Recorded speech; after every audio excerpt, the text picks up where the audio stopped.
내가 경험이 보기에는 많은 대통령한테 은혜를 갖기 위해서 검찰 대통령한테 조직과 여러 후배들을 잡은 거예요. 대통령한테 받은 은혜가 없습니다. 제가 무슨 그걸 은혜가 은혜, 있습니까? 중앙지검장 가놓고도 은혜를 안 받았다고 얘기합니까? 제가 중앙지검장을 하고 싶다고 한 것도 아닙니다. 저한테는 상당히 모욕적인 질문이십니다.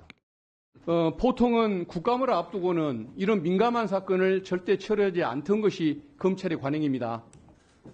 일부러 국감 끝나고 조용히 처리하지 그렇습니다. 하루 전에 전쟁하듯이 전쟁 선포하듯이 이런 결정은 안 오는데 우리 이창수 검사장님 과거에 훌륭했고 또 법무부 근무 경험도 많잖아요. 국회로 간 경험도. 그렇습니다. 그런 분이 이런 행동을 나는 했다고는 생각하지 않아요. 이거 결국은 법무부와 대통령실과 상의를 해서 날짜까지 다 결정했던 것 아닙니까? 전혀 그렇지 않습니다. 연락 주고받은 적도 없습니까? 전혀 그렇지 않습니다. 그래요? 예. 근데도 저는- 이런 결정을 한단 말입니까? 저는 알겠습니다. 예, 자, 국감 전에 처리하고 이 자리에서 근데 그 많은 네. 허구한 날, 그 많은 날 두고 굳이 어디입니까? 그 보궐선거는 끝나야 했고 국감 하루 전이고 그 날이 어제였던 것인가요? 뭐 그 사이에도 할 일들은 많이 있었는데 근데 어제가 그렇게 그렇게 중요한 됐습니다. 날이었어요. 그날 처리를 네, 해야 했던. 네, 네. 그 날짜를 누가 점지를 해줬습니까? 제가 정했습니다. 그래요? 네. 신기하게 잘 골랐군요. 자, 제가 통상적으로는 알겠습니다. 선거 우리 날은 잘 안 하니까요. 나가는 우리 검찰 간부들, 인사 혜택을 받고 있는 사람들, 그리고 일부 특수검사들, 여기를 이제 보통 정치검사들이라고 좀 많이 부르고 있는데 그 정치검사들의 행태, 비난의 정도가 높습니다. 요약하자면 야당 대표나 전직 대통령 가족을 상대로는 탈탈 턴다. 그리고 김건희 여사를 앞두고는 그 앞에서는 덜덜 떤다. 이런 표현을 써요. 근데 이 세 가지 사례에 다 해당하는 것이 우리 안타깝게도 우리 이창수 검사장입니다. 성남지청장 때 정자동 사건 수사했죠. 그렇습니다. 성남시청 공무원들 부를 때 수사관들이 나가서 출입 기록도 안 남기고 그리고 비밀리에 데리고 들어가서 자백을 그렇게 설득을 하고 했다고 하는데 그 수사 과정, 소환 과정도 비밀리 했던 것 알고 있습니까? 그런 사실은 그것은 제가 제보를 받아서 아닌 것으로 공무원 알고 쪽 있습니다. 얘기를 들어서 알고 있어요. 요즘에는 그러면은 그렇게 지청장이 모르게 왜 밑에서 그런 일까지 했을까요? 요즘에 그렇게 수사할 수가 그게 없습니다. 지금 성남에 의해서 이제 수사가 또 착수된다는 거죠. 이제 앞으로 4년째 하겠다는 얘기인 것 같아요. 그다음에 문재인 대통령 전 가족 전주지검장 있으면서 그 사건 수사했죠. 그렇습니다. 지금 또 여러 가지 수사를 다 하고 있더군요. 그리고 이제는 앞에는 그 두 가지는 탈탈 터는 수사의 전형이고 이제는 김건희 여사까지 명품백 사건은 전임 검찰총장 모르게 불러서 조사를 패싱하는 조사까지 했고 그 이제는 수사지휘권이 국감을 배제돼 앞두고서 있어서 이렇게 한동훈 죄송합니다. 전 법무부 장관까지도 의문을 품는 무혐의 결정을 이렇게 내렸어요. 이런 일을 했습니다.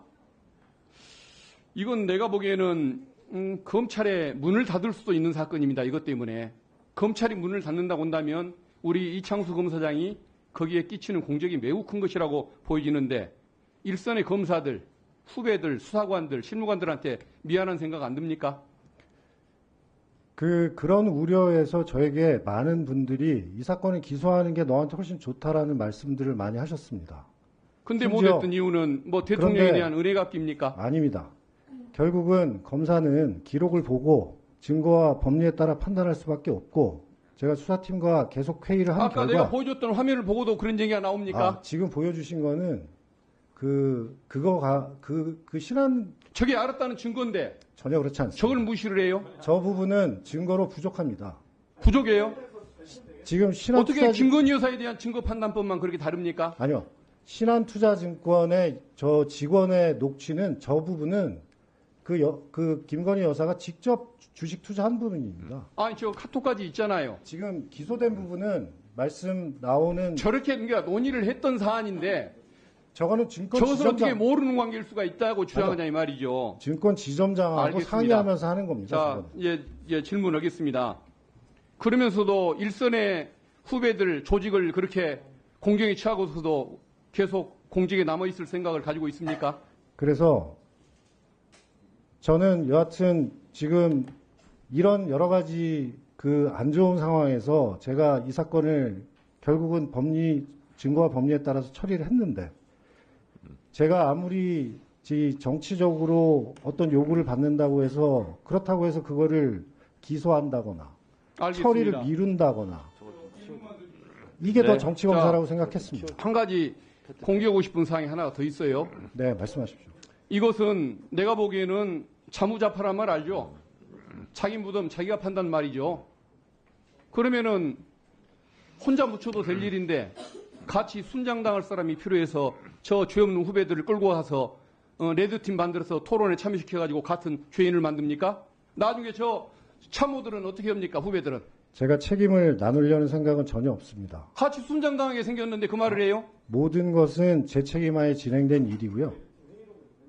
다만 그 과정에서 그 결정을 다시 한번 검토하기 위해서 제가 내가 경험이 보기에는 많은 대통령한테 은혜를 갖기 위해서 검찰 대통령한테 조직과 여러 후배들을 잡은 거예요. 대통령한테 받은 은혜가 없습니다. 제가 무슨 그걸 은혜가 은혜, 있습니까? 중앙지검장 가놓고도 은혜를 안 받았다고 얘기합니까? 제가 중앙지검장을 하고 싶다고 한 것도 아닙니다. 네, 더 이상 이상 마치겠습니다. 네. 그건 저한테는 상당히 모욕적인 질문이십니다. 네, 모욕적인 질문이라고 생각합니다.